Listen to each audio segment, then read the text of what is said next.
భారతదేశం యొక్క పొరుగు దేశమైన బంగ్లాదేశ్ అత్యంత కష్టతరమైన సమయాలను ఎదుర్కొంటోంది.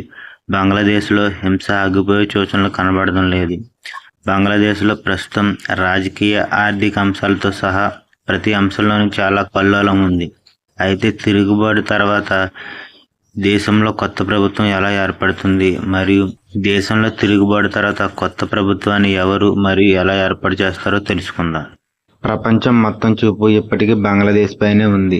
బంగ్లాదేశ్ ప్రధాని షేక్ హసీనా తన పదవికి రాజీనామా చేసి దేశం విడిచిపెట్టిన తర్వాత సైన్యం ఆ దేశాన్ని తన అధీనంలోకి తీసుకుంటుంది.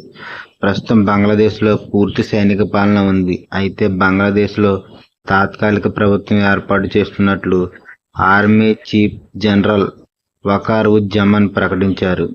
వకార్-ఉజ్-జమాన్ బంగ్లాదేశ్ ఆర్మీలో అత్యంత సీనియర్ అధికారి. ఇటీవల పదోన్నతి పొంది ఆర్మీ చీఫ్గా నియమితులయ్యారు. దీనికి ముందు ఆయన లెఫ్టినెంట్ జనరల్ పదవికి నిర్వహించారు.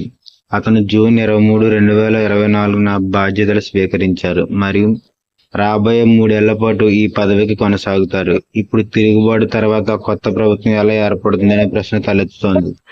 ప్రధానమంత్రి పదవికి షేక్ హసీనా చేసిన రాజీనామాను ఆమోదించినట్లు బంగ్లాదేశ్ అధ్యక్షుడు మహమ్మద్ షహాబుద్దీన్ గత సోమవారం ప్రకటించారు.